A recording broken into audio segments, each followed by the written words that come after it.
அன்பர்களே, இந்த பதிவில் நாம் தமிழ்நாட்டில் ஆசீவகர்களின் தவத்தாளிகளும் அதற்கான சான்றுகளும் என்பது பற்றி பார்ப்போம்.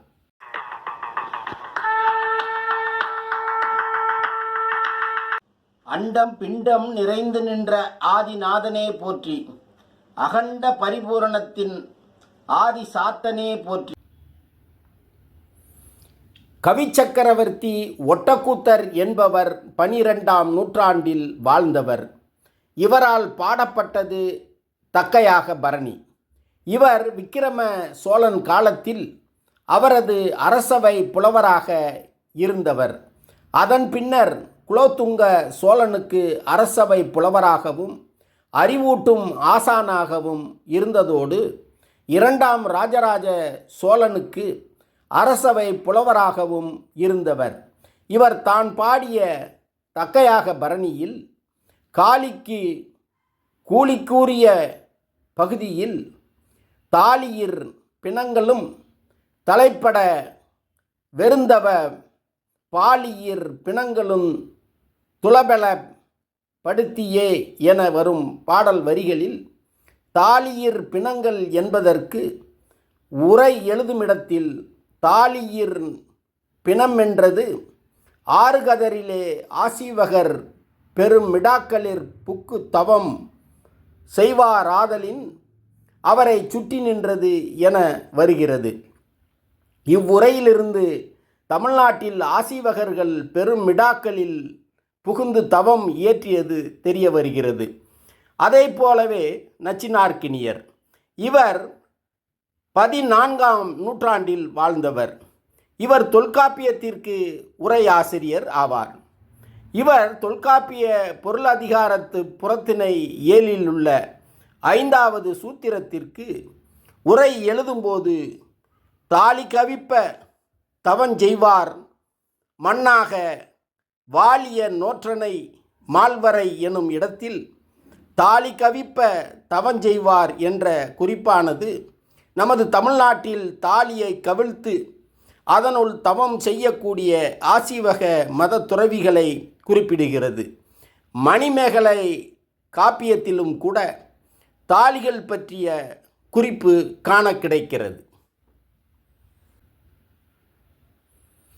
மணிமேகலையில் இடம்பெறும் சக்கரவாள கோட்டம் என்ற பகுதியில் இறந்தவர்களை அடக்கம் செய்யும் முறைகள் பற்றிய குறிப்பு உள்ளது.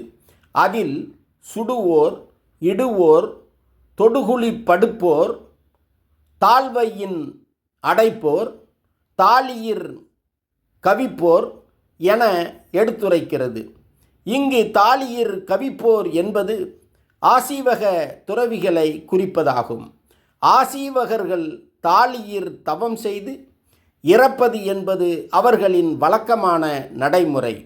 இந்த நடைமுறைகள் ஒட்டக்கூத்தர் வாழ்ந்த 12ஆம் நூற்றாண்டிலும் நச்சினார்க்கினியர் வாழ்ந்த 14ஆம் நூற்றாண்டிலும் மதுரையை சார்ந்த கூலவாணிகன் சீத்தலை சாத்தனாரால் இயற்றப்பட்ட மணிமேகலை என்பது சிலப்பதிகாரத்தை தொடர்ந்து 2ஆம் நூற்றாண்டில் எழுதப்பட்ட நூலாகும்.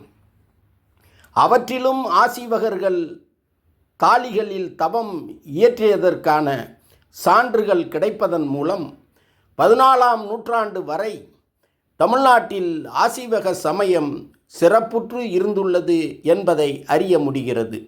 இதற்கு மேலும் வலு சேர்க்கும் விதமாக 13ஆம் நூற்றாண்டை சார்ந்த நன்னூலுக்கு உரை எழுதியவரான மயிலை நாதரும் உயிரீற்று புணரியல் பகுதியில் நிலைமொழி ஈர்கட்டு வருமொழி மிக்கு வருவதற்கு எடுத்துக்காட்டாக காட்டப்பட்டவற்றுள் ஆசீவக பள்ளியும் ஒன்றாகும்.